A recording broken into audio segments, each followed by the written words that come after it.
Auto यहीं रुको। Ma'am साहब, इस जगह पे आपका क्या काम है? ये जानना तुम्हारे लिए जरूरी नहीं है। जाओ, जहाँ रुकने के लिए बोला वहाँ वेट करो। ठीक है, जैसी आपकी मर्जी।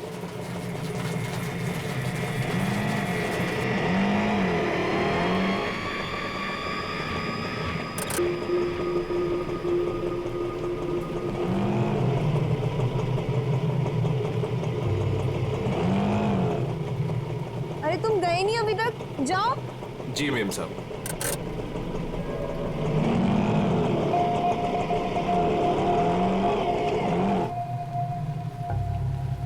हेलो विशाखा, मैं करिश्मा बोल रही हूँ। मैं एमजी रोड के यहाँ कंस्ट्रक्शन बिल्डिंग पे खड़ी हूँ। मुझे तुमसे तुम्हारी शादी के बारे में बहुत ज़रूरी बात करनी है।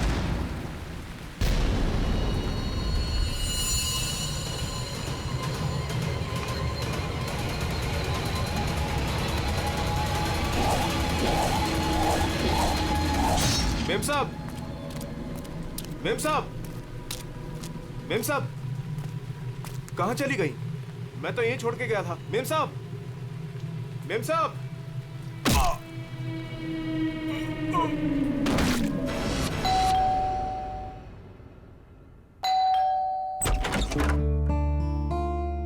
अरे आप इतनी जल्दी आ गए ऑफिस से? हाँ, आज काम कुछ कम था। ये लो, आते आते तुम्हारे लिए कुछ साग सब्जियां लाया हूँ और इसे फ्रीजर में रख दो। विशाखा के लिए लाया हूँ, उसे आइसक्रीम पसंद है ना? आज आपकी लाडली ये खाने वाली नहीं है। पर क्यों? आज सुबह से ही उदास है, खुद को कमरे में बंद कर रखा है और खाना भी नहीं खाया उसने। तुमने उसे कुछ कह दिया क्या? मैं क्या कहूंगी, लेकिन हाँ, आज सुबह किसी का फोन आया था।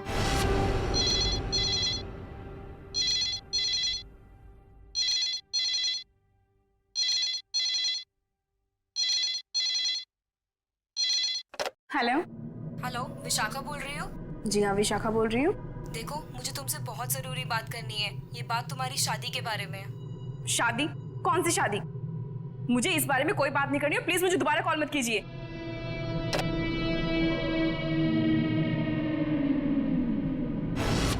अरे इतनी मुश्किल से तो 2 हफ्ते पहले टूटी हुई शादी को भूल पाई थी, अब फोन करके उसके जख्म किसने हरे कर दिए? बहुत पूछा मैंने कि किसका फोन था, लेकिन रोई जा रही है, जवाब ही नहीं दे रही है। मैं देखता हूँ, तुम चिंता मत करो। विशाखा, विशाखा बेटे, विशाखा बेटे, दरवाजा खोलो। विशाखा, दरवाजा खोलो। विशाखा! ये दरवाजा क्यों नहीं खोल रही है? रोने की आवाज भी नहीं आ रही। कहीं उसने कुछ? अरे तुम विशाखा को नहीं पहचानती क्या? वो ऐसा कुछ नहीं करेगी। विशाखा बेटा, दरवाजा खोलो बेटे। विशाखा, दरवाजा खोलो। विशाखा! विशाखा?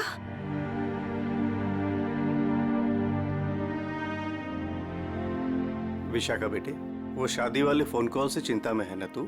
हाँ पापा, काश मैंने उस गलत लड़के से शादी की जिद न की होती। मेरी वजह से आप लोगों को कितना अपमान सहना पड़ा। अरे नहीं बेटी, ऐसा कुछ नहीं है। उस लड़की के साथ तेरी शादी नहीं हुई, ये तो बड़ी अच्छी बात है। उस परिवार से तू बच गई बेटे। हाँ। और फिर हमारे इस लाडो के लिए इस शहर में कोई लड़की की कमी है क्या? हाँ? और क्या, हमारी विशाखा है इतनी प्यारी कि कोई भी लड़का इसे देखते ही पसंद कर लेगा। नहीं माँ, इस बार अपनी पसंद पे भरोसा करके मैं कोई गलती नहीं करना चाहती। आप लोगों की पसंद पे ही मेरी मंजूरी है। अरे हाँ सरिता, कल ठीक 3 बजे लड़के वाले विशाखा को देखने आ रहे हैं, तुम तैयार रहना। आपने पहले क्यों नहीं बताया? ओहो श्रीमती जी, तो अब तो बता दिया ना। हाँ? पापा, मुझे भगाने की बहुत जल्दी है ना आपको? मैं क्यों नहीं, अब इसकी शादी हो जाएगी तो इस कमरे को मैं अपना स्टडी रूम बना लूंगा। अच्छा, तो मैं भी अपना रूम लॉक करके जाऊंगी ससुराल।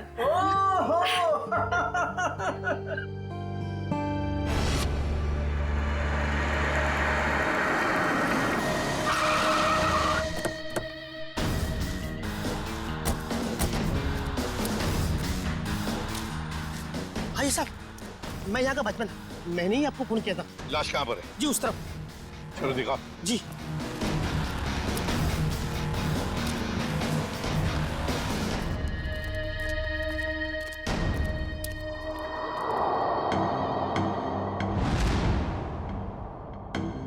ये ईंटें निकालो।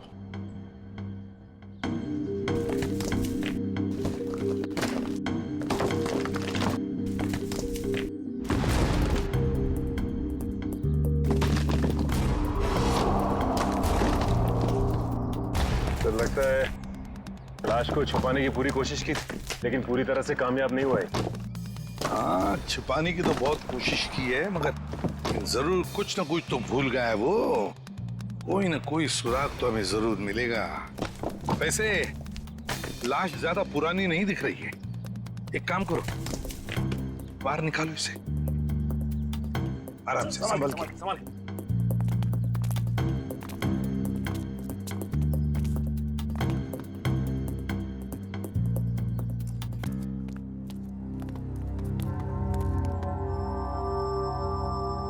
ये देखो, बड़ी बेरहमी से मारा है इसे। सामने से सीधे चाकू घोंप दिया सीने में। हाँ सर, देख के लगता है कि इसे चीखने चिल्लाने का मौका ही नहीं मिला। ये देखो, इसके सिर के पीछे भी चोट है। लगता है जिसने भी ये किया है ना, शायद पीछे से आकर इस रिक्शा वाले के सिर पर पीछे से हमला किया, वार किया। ये बेचारा मुड़ गया हमलावर को देखने के लिए, तो सामने से चाकू घोंप दिया।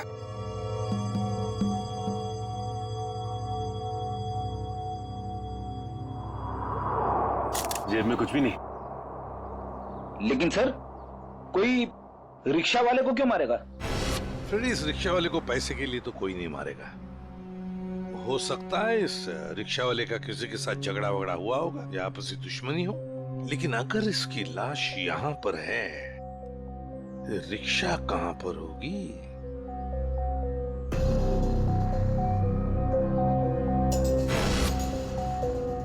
सर, हाँ सर ये देखिए सर, ये खून की बूंदें और घसीटने के निशान हैं।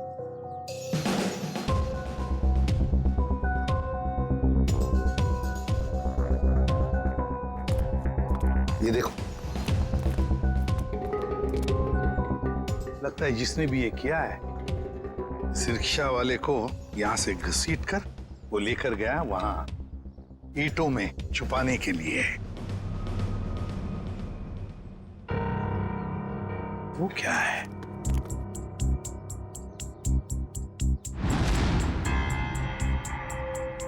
किसी आदमी की घड़ी? अरे ये तो काफी महंगी घड़ी है। शायद रिक्शा वाले की होगी। नहीं फ्रेडी, ये इस रिक्शा वाले की घड़ी नहीं लगती। इतनी महंगी घड़ी है ये, 1,00,000-1.5 लाख की तो घड़ी है ये। तो फिर सर, शायद उसी की होगी जिसने रिक्शा वाले को मारा है। वो तो ये भी सकता है कि घड़ी उस आदमी की हो जो ऑटो में बैठा था। इतनी कीमती घड़ी पहनने वाला आदमी रिक्शा में नहीं जाएगा, मुझे नहीं लगता। देखो, और भी कोई सुराग मिलना चाहिए। देखो जरा आसपास।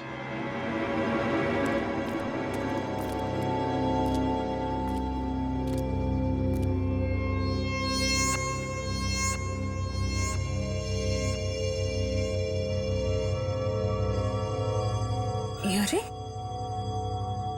सर, कुछ मिला? हाँ सर, किसी लड़की की ये डायमंड इयररिंग मिली है, यहाँ नीचे गिरी हुई थी। इयररिंग? इसका तो एक ही मतलब हो सकता है, जब ये हादसा हुआ तब कोई लड़की यहाँ पर मौजूद थी। तो खून लड़की ने किया? सचिन, पता नहीं खून किसने किया, लड़की ने या और किसी ने, लेकिन एक बात तो जरूर है कि ये लड़की उस रिक्शा वाले के साथ मौजूद थी। सर, हो सकता है ये लड़की उस ऑटो वाले की सवारी थी। लेकिन लड़की यहाँ ऐसी जगह क्या करने आई थी? कुछ ना कुछ तो और ही चक्कर है। जो भी हो, उस हादसे में जरूर हाथापाई हुई होगी, जिसकी वजह से वहां पर वो घड़ी मिली और अब ये इयररिंग। ये केस तो बहुत पेचीदा हो गया। इतने सारे सवाल लेकिन जवाब इतने कम। सारे सवालों का जवाब इसी बिल्डिंग में है। इस बिल्डिंग को अच्छी तरह से छान मारते हैं। Let's go.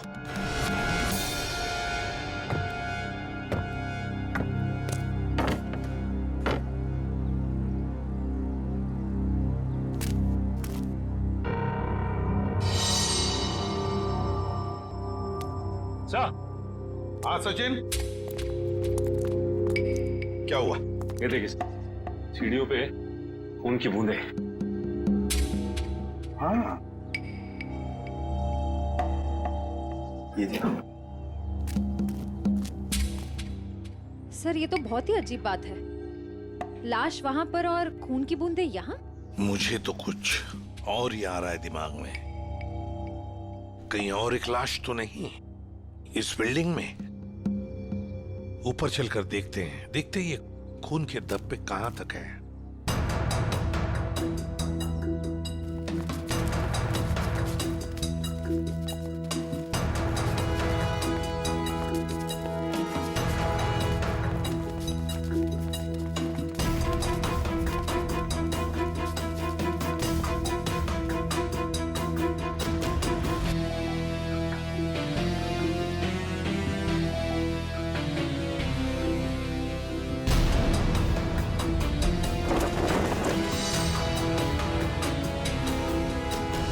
भाई साहब मैं तो कहता हूँ अभय और विशाखा एक दूसरे के लिए बिल्कुल सही है। दोनों के ख्यालात मिलते जुलते हैं, दोनों का स्वभाव एक है और वैसे एक साथ स्कूल में पढ़ चुके हैं। बेटा तुमने हमें बताया नहीं कि तुम अभय को पहले से जानती हो? नहीं पापा, अभय मेरी क्लास में नहीं थे। वो क्या है ना अंकल, हम दोनों की क्लासेस सेम थी पर सेक्शन अलग अलग थे। आप सेक्शन ए में थी और मैं सेक्शन सी में था। बात यह है ना जी, अभय के लिए एक से बढ़कर एक खानदान से रिश्ते आ रहे हैं, लेकिन इससे मना कर दिया है। स्कूल के वक्त से ये आपकी बेटी से प्यार करता है, लेकिन कह नहीं पाया, इसलिए आज मुझे आना पड़ा कहने के लिए। पापा प्लीज, आप मुझे एम्बैरेस कर रहे हैं। नैना और अनुष्का कैसे हैं? स्कूल टाइम से तुम्हारे बेस्ट फ्रेंड हुआ करते थे वो लोग। हाँ, नैना भी बेंगलोर में जॉब कर रही है और अनुष्का की रिसेंटली शादी हो गई है मसूरी में। सुना है बहुत ही खूबसूरत जगह है वो। जी। वैसे तो साउथ अफ्रीका भी बहुत ही सुंदर जगह है। 25 साल पहले हमने हमारे हीरो का बिजनेस वहां शुरू किया था और आज यहाँ तक ले आए उसे। आप लोग बैठिए, मैं आप लोगों के लिए चाय वगैरह लेकर आती हूँ। आप लोग बैठिए, हम आते हैं।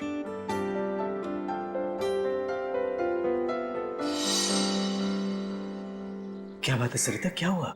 देखिए, लड़का और परिवार तो मुझे अच्छे लग रहे हैं, लेकिन एक बार आप साफ साफ पूछ लीजिए, लेन देन की जो भी बात है। सरिता क्यों चिंता करती हो? देखो मुझे नहीं लगता कि धीरेन्द्र जी की कोई मांग है, और अगर होगी भी तो हम मांग पूरी कर देंगे ना। देखो सरिता, मेरी पेंशन है, तुम्हारे जेवर है, और अगर जरूरत पड़ी तो हम ये मकान बेच देंगे। आखिर हमारी एक ही बेटी है। ओफो, आप एक बार पूछ तो लीजिए ना, कहीं कोई बड़ी मांग रख दी तो। फिर तो ये रिश्ता नहीं हो पाएगा। खैर, अपनी किस्मत है, देखते हैं। चलो लीजिए भाई साहब। ये सब लाने की क्या जरूरत थी? इतनी तकलीफ क्यों की आपने? अरे क्या कहते हैं भाई साहब, ये तो कुछ भी नहीं है, ये तो आपको लेना ही पड़ेगा। चाय लीजिए।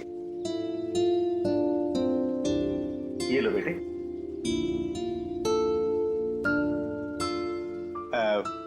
भाई साहब अगर आप बुरा न माने तो कुछ देर हम लोग बाहर चल के आपस में बात कर लेते हैं। अरे इतने में बच्चे भी एक दूसरे से बात कर लेंगे। अरे ये तो बहुत अच्छी बात है, चलिए।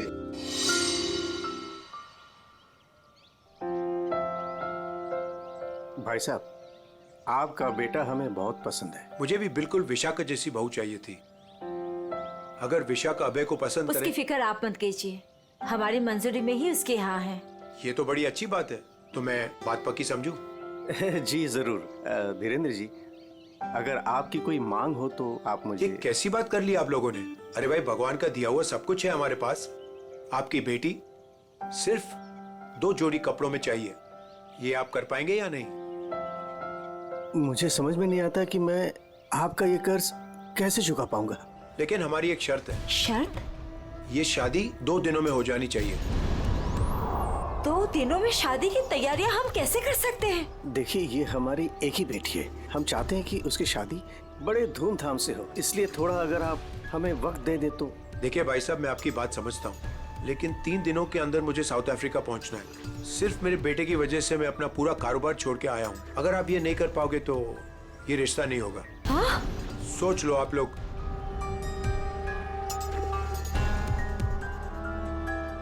ठीक है भाई साहब, ये शादी परसों ही होगी।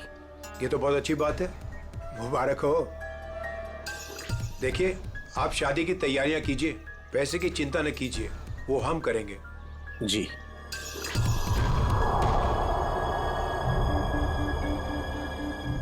कैसे? तुम चिंता मत करो सरिता, भगवान की जो मर्जी है वही होगा। चलो शादी की तैयारी करते हैं।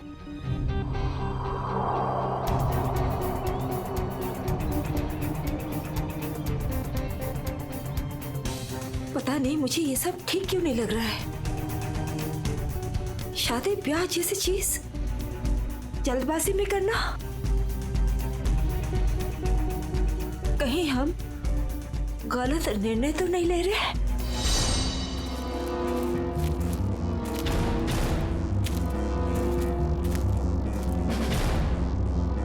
सर, इस लड़की का चेहरा तो पूरी तरह से बिगड़ चुका है। इसकी पहचान करना बहुत मुश्किल होगा। तो सर लड़की के पास से ना ही कोई आइडेंटिफिकेशन मिला है ना ही कोई मोबाइल। तो लाश को देख के लगता है कि इसकी और उस ऑटो ड्राइवर की मौत लगभग एक ही वक्त हुई है सर।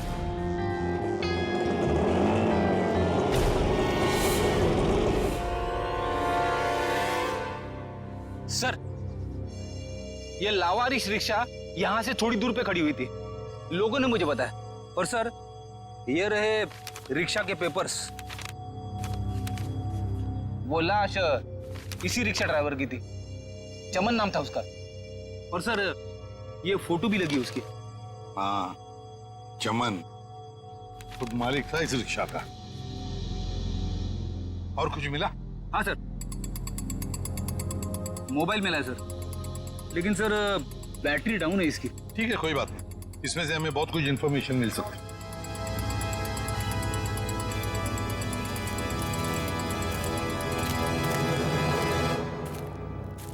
वॉचमैन होना यहाँ के। कैसी ड्यूटी करते हो? दो खून हुए यहाँ पर। साहब जी, ये सब कैसे हुआ? मुझे नहीं पता चला। चुप, नाटक बंद।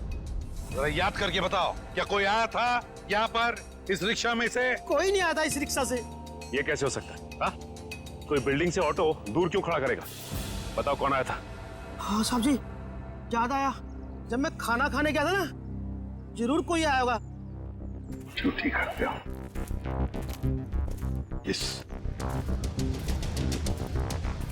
इस चमन की पूरी कुंडली निकालो। हाँ अभिजीत सर, वो ऑटो वाले के फोन की डिटेल मिल गई है सर। ये 11 बजे के करीब ममता नगर से निकला और 11:30 बजे जेल स्टेशन पे पहुंच गया। ये MG road under construction building पे कब पहुंचा? सर 12:30 बजे। जेल स्टेशन से सवारी लेने के बाद 12:40 पे उस जगह पे मिला था जहां पे वो ऑटो खड़ा मिला था। मतलब जेल स्टेशन से उसने सवारी उठाई, तो फिर अभिजीत उस वक्त दो मोबाइल फोन होंगे उस रिक्शा में, एक रिक्शा वाले का और शायद इस सवारी का भी। हाँ सर, मोबाइल कंपनी वालों ने बताया कि रिक्शे वाले के मोबाइल के साथ साथ एक और मोबाइल ट्रैवल कर रहा था। जयवंती और पेटी लगे हैं उसका डिटेल निकालने में। चलो अच्छा। अब देखना यह है कि सर वो सवारी विक्टिम थी या मुजरिम। सर, हाँ सर वो जो ऑटो की सवारी का मोबाइल नंबर था वो दिल्ली का नंबर है और किसी करिश्मा के नाम पे रजिस्टर्ड है। दिल्ली? अच्छा, इस करिश्मा के बारे में और कुछ पता चला? नहीं सर, और कुछ डिटेल्स तो अभी पता नहीं चल पाए हैं। ये तो पता चला होगा कि उसने आखिरी कॉल किसको किया। किसी लैंडलाइन नंबर पे किया था आखिरी कॉल। पोपटवाड़ी का कोई उदय कुमार है। पोपटवाड़ी उदय कुमार। पंकज काम करो, इस दिल्ली वाली करिश्मा के सारे डिटेल निकाल, पूरे के पूरे डिटेल। और अभिजीत, इस पोपटवाड़ी के उदय से मिल लेते हैं, पता तो चले ऐसी भी क्या बातें हो रही थी करिश्मा और उसके बीच में। इसका चेहरा तो बहुत बुरी तरह से बिगड़ गया है, एकदम तहस नहस हो गया है। सर, इनके फेस को हम रिकंस्ट्रक्ट नहीं करवा सकते? बहुत मुश्किल काम है तारिका, बहुत वक्त लगेगा। हाँ, लेकिन एक बात जरूर पता चल गई। ये पता चल गई कि ये काम क्या करती थी। क्या काम? तारिका, ये लड़की एक नर्स थी। नर्स? ये देखो, ये देख रहे हो, ये इसकी उंगलियों पर और ये अंगूठे पर ये कौन? ये निशान तो ज्यादातर उन्हीं लोगों के हाथों में होता है ना जो दूसरों को इंजेक्शन देते हैं। एग्जैक्टली तारिका। अब मुझे लगता है ये खून या तो किसी बदले की भावना से किया गया है या फिर कोई प्यार व्यार का चक्कर। प्यार व्यार का चक्कर? तुमको ऐसा लगता है तो तुम फोरेंसिक आते ही क्यों? तुम अब से मत आया करो हमारे लैब में प्लीज। ना अरे ये क्या? हाँ। और अभिजीत, तुम्हारे और मेरे बीच में जो भी था ना वो खत्म। प्यार का चक्कर। सीआईडी? यहाँ सब कुछ ठीक तो है ना? देखिए, आप फिक्र मत कीजिए, हमें पता है आपके घर में शादी का रस्म चल रहा है, लेकिन देखिए बात कुछ ज्यादा नहीं है, सिर्फ 2 मिनट की बात है। एक बात बताइए, कल लैंडलाइन पे कोई अनजान फोन आया था? हाँ, मेरी बेटी विशाखा ने फोन उठाया था। जरा बुलाइए ना विशाखा को। विशाखा बेटी 1 मिनट इधर आना। हाँ जी, 1 मिनट। जी पापा। बेटे ये हाय विशाखा, शादी मुबारक हो। Thank you. हम सीआईडी से हैं, मैं इंस्पेक्टर श्रेया। कल सुबह 10 बजे लैंडलाइन पे एक कॉल आया था। जी आया था। किसका फोन था? किसी करिश्मा का फोन था, बट मैं उसे नहीं जानती। अगर तुम उस लड़की को नहीं जानती हो तो उसने तुम्हें क्यों कॉल की?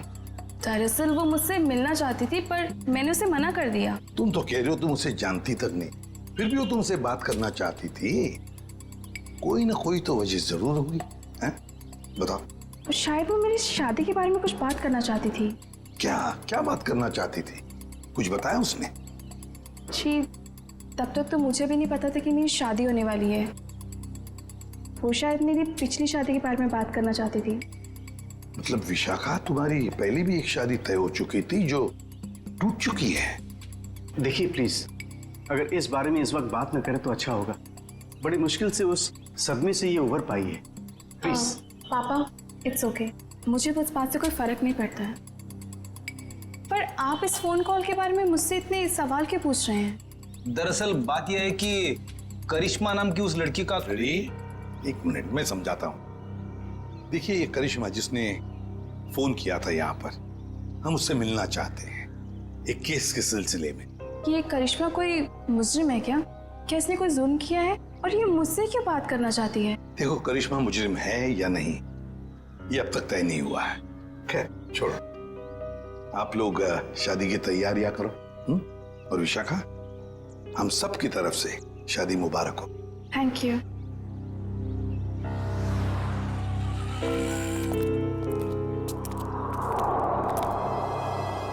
हेलो, सुनो, सब गड़बड़ हो गया है यहाँ। सीआईडी आ गई है। हाँ जी, क्या हाल है बॉस? फिर से बन गया चेहरा? अरे चेहरा बनने में टाइम लगता है ना यार। और कितना टाइम चाहिए तुझे? मैं बोल रहा था तारिका, प्रद्युमन जैसे ही मेरी शक्ल देखेगा पीछे पड़ जाएगा। कितना टाइम लेगा चेहरा बनाने में? यार इतना सा काम है साउंड के। वैसे एक बात बताओ, आप लोगों को वाकई कुछ पता नहीं चला उस लड़की के बारे में? हमें इतना तो पता चल चुका है कि उस लड़की का नाम करिश्मा है और वो दिल्ली की रहने वाली थी। और अगर मैं ये बताऊं कि करिश्मा एक नर्स थी तो? सर, उस करिश्मा के बारे में नई बात पता चली सर। क्या? वो दिल्ली में 10 स्टार हॉस्पिटल में नर्स है। लो, ये बात अब बता रहे हैं, मैं कब की बता चुका ये बात। 10 स्टार हॉस्पिटल, दिल्ली। वाह यार, अभय, बड़ी सुंदर दुल्हन मिली है तुझे, सच्ची। पता नहीं कहाँ से किस्मत लिखा के लाया है। अरे वो कहते हैं ना, लंगूर के हाथ में अंगूर। एग्जैक्टली।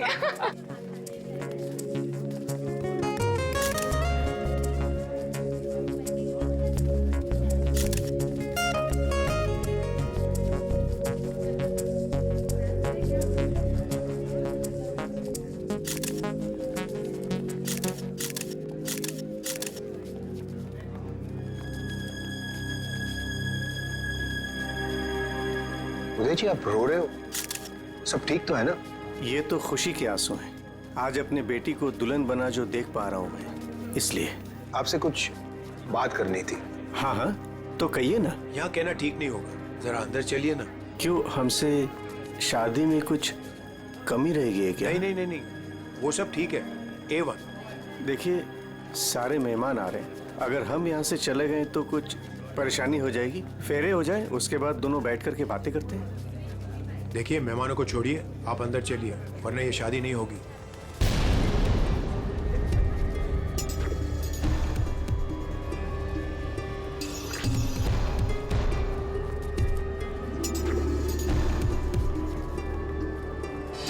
आइए उदय जी।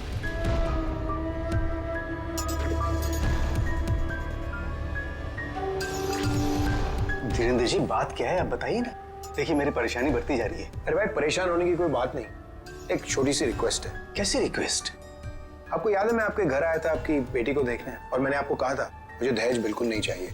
जी मुझे अच्छी तरह से याद है, आपने कहा था कि आपको दहेज नहीं चाहिए। तो अब क्या चाहिए आपको?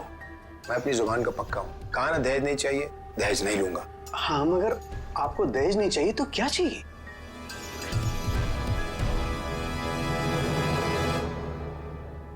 किडनी किडनी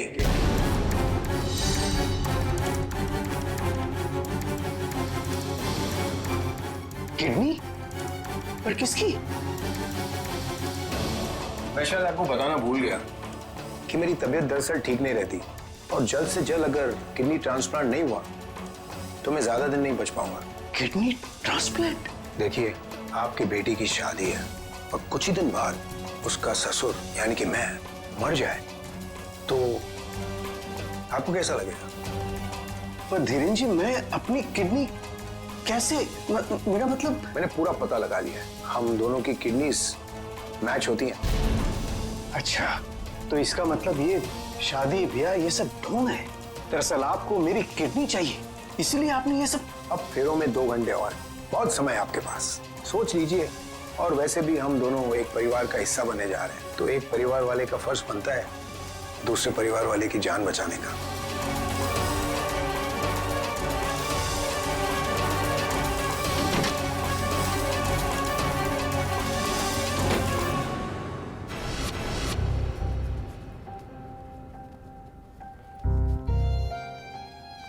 आपको दहेज नहीं चाहिए तो क्या चाहिए?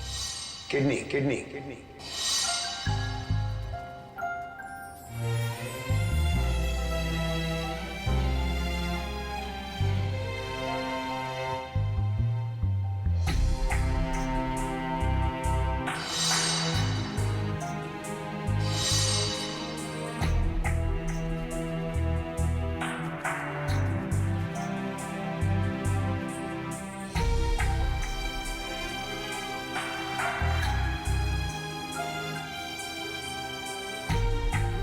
अरे कहाँ चले गए थे आप?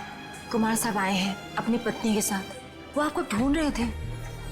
सरिता, आओ मेरे साथ, 2 मिनट तुमसे बात करनी है। चलो।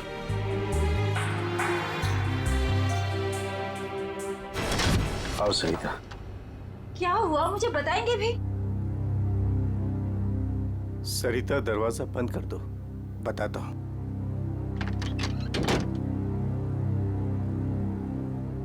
अभी तो बताइए, मुझे बहुत घबराहट हो रही है। धीरेन्द्र जी ने मुझसे कुछ मांगा है। पता था मुझे कि ये शादी दहेज लिए बिना हो ही नहीं सकती।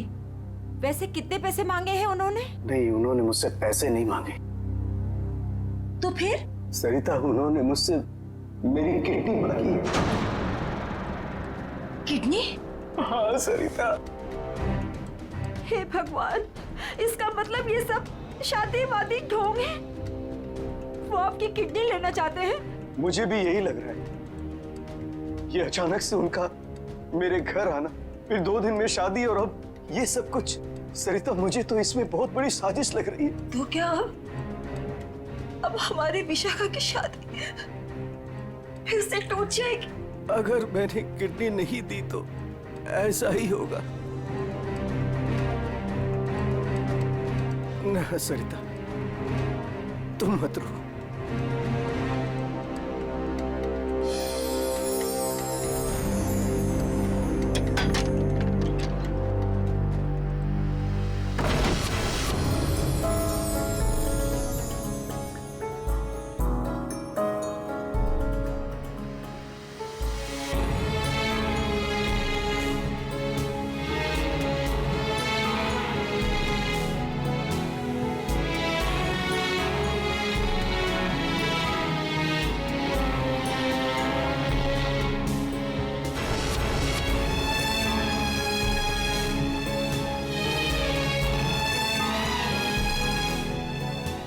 सारे मेहमान आ चुके हैं,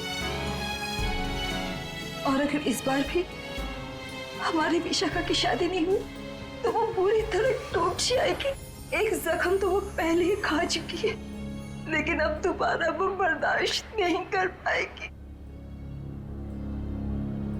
मैं जानता हूं सरिता, तुम ठीक कह रही हो, इसलिए मैंने सोच लिया है, मैं अपनी किडनी दूंगा। हाँ सरिता। नहीं, अगर आपने किडनी दे दी तो आपका क्या होगा? मुझे कुछ नहीं होगा सरिता। और वैसे भी इंसान के शरीर में 2 किडनियां होती है जिससे उसका शरीर चलता है, लेकिन फिर भी इंसान एक किडनी के सहारे जी सकता है। मुझे ये सब कुछ ठीक नहीं लग रहा है। अगर कुछ ऊंच नीच हो गई तो मैं आपको खोना नहीं चाहती हूँ। नहीं सरिता, मुझे कुछ नहीं होगा, और अगर मुझे कुछ हो भी गया तो कम से कम मेरी आत्मा को ये सोचकर संतुष्टि तो मिलेगी ना कि मैंने अपनी बच्ची की खातिर उसके पैदाइश से लेकर के उसकी शादी तक सब कुछ किया। प्लीज।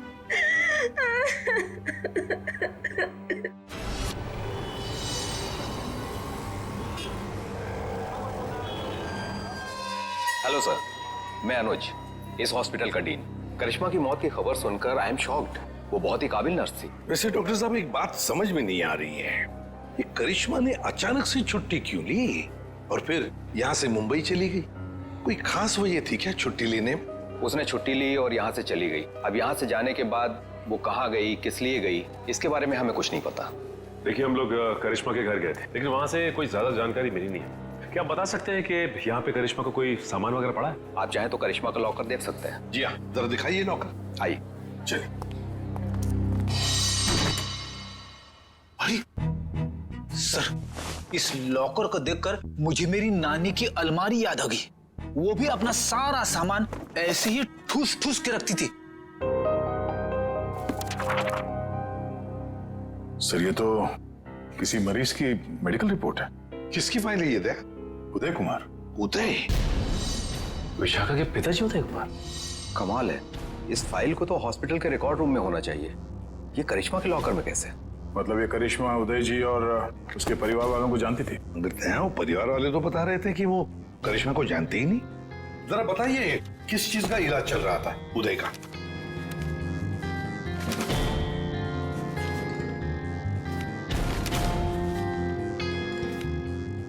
क्या डॉक्टर साहब, आपके चेहरे का रंग उड़ा हुआ क्यों है? उदय जी को फूड पॉइजनिंग थी और उनके सारे टेस्ट किडनी के करवाए गए हैं। क्या? यार ये क्या चक्कर है? नहीं नहीं नहीं दया, कुछ न कुछ तो गड़बड़ जरूर है, कुछ न कुछ तो गड़बड़ है। अच्छा डॉक्टर साहब, इस करिश्मा का बर्ताव कुछ अजीब लगा आपको? मतलब कुछ गड़बड़ लगा आपको कभी? नहीं, ऐसा तो कुछ भी नहीं लगा। सर, ये देखिए। माय गॉड, तो ये बात है। क्या बात है उदय? अरे डॉक्टर चंद्रप्रकाश, आओ बैठो बैठो। ये अचानक क्या बात करना चाहते हो तुम मुझसे? और भाभी जी क्यों रो रही हैं? शादी में कोई मदद वगैरह चाहिए? डॉक्टर, शादी की कोई बात है ही नहीं। अच्छा, तुम ये फाइल मेरी देखो ना, मेरी मेडिकल फाइल। ये फाइल चेक करके बताओ कि क्या मैं अपनी एक किडनी डोनेट कर सकता हूँ? उदय, तुम्हारी बेटी की शादी हो रही है और इस वक्त तुम्हें ये सवाल सूझ रहा है? डॉक्टर, शादी न रुके इसलिए तो मैं ये बात पूछ रहा हूँ तुमसे। बताओ ना। क्या मतलब है?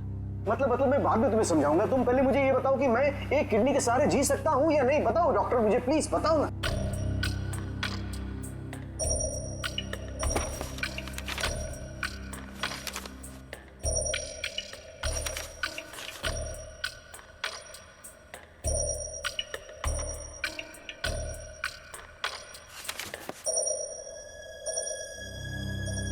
डॉक्टर, रिपोर्ट ठीक तो है ना? क्या हुआ चंद्रप्रकाश, बताओ ना कुछ मुझे। क्या किडनी देना जरूरी है? बस तुम इतना ये समझ लो कि किसी के जिंदगी और मौत का सवाल है। देखो, अगर मैंने किडनी डोनेट नहीं की ना तो मेरी बेटी की शादी रुक जाएगी। देखो उदय, तुम्हारी ये किडनी पहले से ही खराब है। क्या? सरिता, मुझे तो आज तक ये प्रॉब्लम कभी महसूस ही नहीं हुआ। कैसे किडनी फेलियर हो सकता है? क्योंकि उदय, तुम्हारी बॉडी दूसरी किडनी से फंक्शन कर रही है। आई एम सॉरी, अगर तुमने ये दूसरी किडनी भी डोनेट कर दी तो क्या? तो तुम्हारा बचना नामुमकिन है।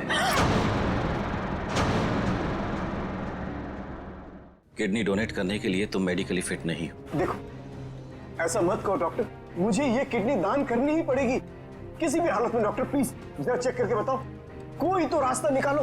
देखो उदय, फाइनल डिसीजन मैं नई रिपोर्ट के आने के बाद ही दे पाऊंगा, लेकिन इस रिपोर्ट के मुताबिक किडनी डोनेट करना मतलब मौत को दावत देने जैसा है।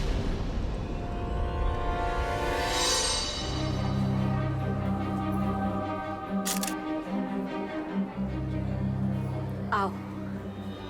क्या हुआ माँ? आप परेशान लग रही हैं। नहीं, ऐसी कोई बात नहीं। फेरे का समय हो गया है, आओ।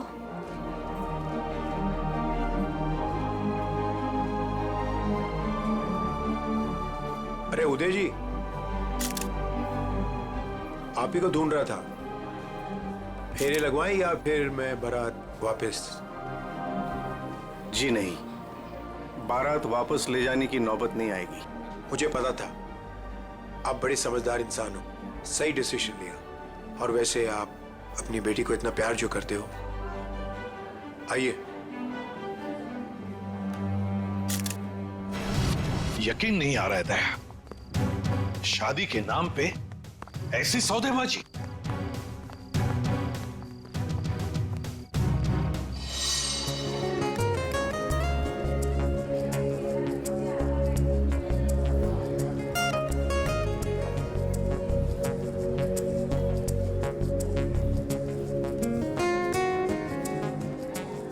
रुक जाइए। सरिता जी, उदय जी कहाँ है? वो तो यही। कहाँ है उदय जी? यही तो थे, कहाँ चले गए? आप लोग यहाँ फिर से, क्या हुआ? हमारा उदय जी से बात करना बहुत जरूरी है, जरा बुलाइए उन्हें। उदय जी! उदय जी! कहाँ गए उदय जी? बुलाइए। मम्मी, पापा कहाँ चले गए? आपके पापा कहाँ हैं? इसका जवाब अब ये देंगे धीरेन्द्र जी। क्यों धीरेन्द्र जी, जवाब देंगे ना? मुझे कुछ नहीं पता।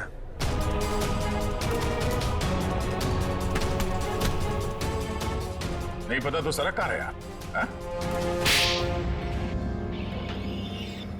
सर, मैंने कुछ नहीं किया सर, मैं तो इनका असली बेटा भी नहीं हूँ सर। मेरे पति को इन लोगों ने गायब करवाया होगा और किडनी के लिए ये लोग शादी तोड़ने की धमकी दे रहे थे। मॉम, आपने बात मुझे पहले क्यों नहीं बताई? आपके और पापा से बढ़कर मेरे लिए कुछ नहीं है।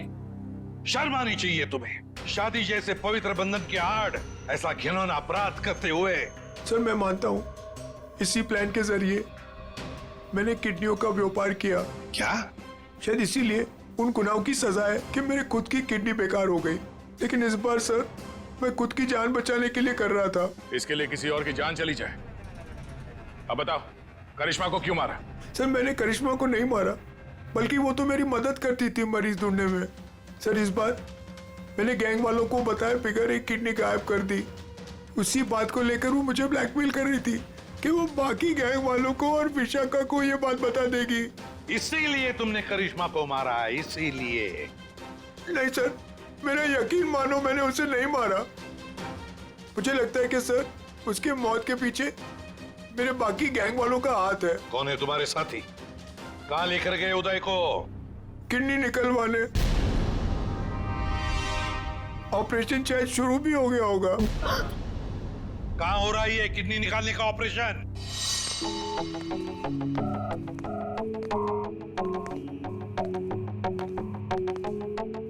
चल डॉक्टर, ऑपरेशन शुरू कर। देखो तुम जो ये कर रहे हो ना, ठीक नहीं कर रहे हो। बकवास बंद कर और अपना काम कर जल्दी।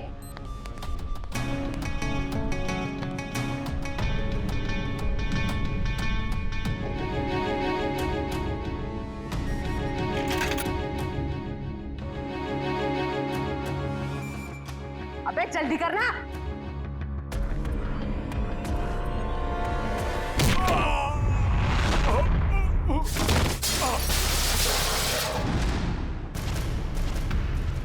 कौन है वहां?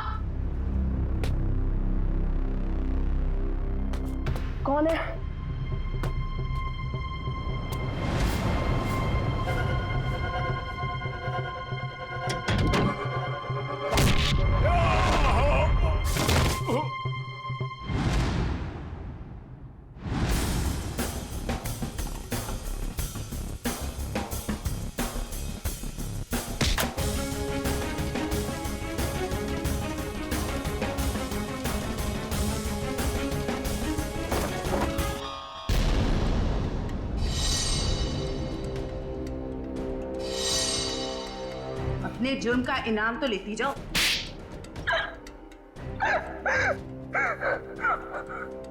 ये सारा षड्यंत्र हमने सिर्फ लोगों की किडनियां हथियाने के लिए किया है। ये सब पता है हमें। ये बताओ करिश्मा को क्यों मारा तुम? क्योंकि करिश्मा हमें धोखा दे रही थी। लेकिन तुमने करिश्मा का खून किया, ये बात तुमने धीरेन्द्र से क्यों छुपाई? ताकि जब धीरेन्द्र किडनी ट्रांसप्लांट के लिए ऑपरेशन थिएटर में आए तो वह उसे आराम से मार सके, ताकि वो खून ना लगकर एक हादसा लगे। और उदय की किडनी तुम ऊंचे दाम में बेचना चाहती थी, क्योंकि उदय का blood group Bombay blood group है, एक रेयर ब्लड ग्रुप है ना? यही प्लान था सर, लेकिन आप सीआईडी वालों की वजह से वो सब चौपट हो गया। करिश्मा का खून और कितने सारे मासूम लोगों की किडनियों की चोरी, तुम्हें तो फांसी ही होगी। इतना काफी है तुम्हें फांसी के फंदे तक पहुंचाने के लिए। जयवंती, ले जाओ इसे। Sir.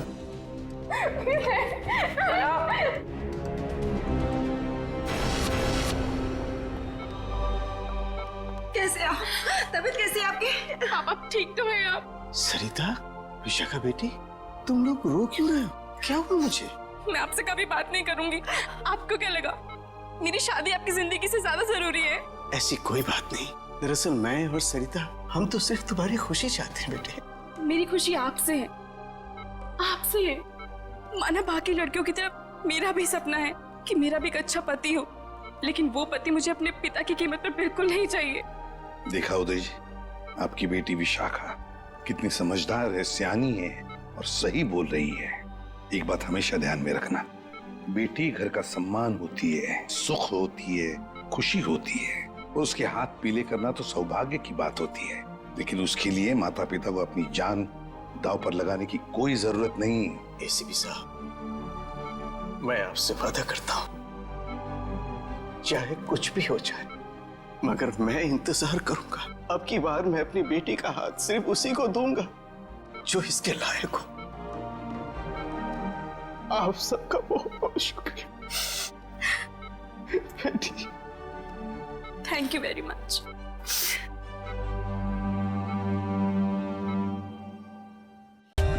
For more updates, subscribe to our channel, click the show links and enjoy watching the videos.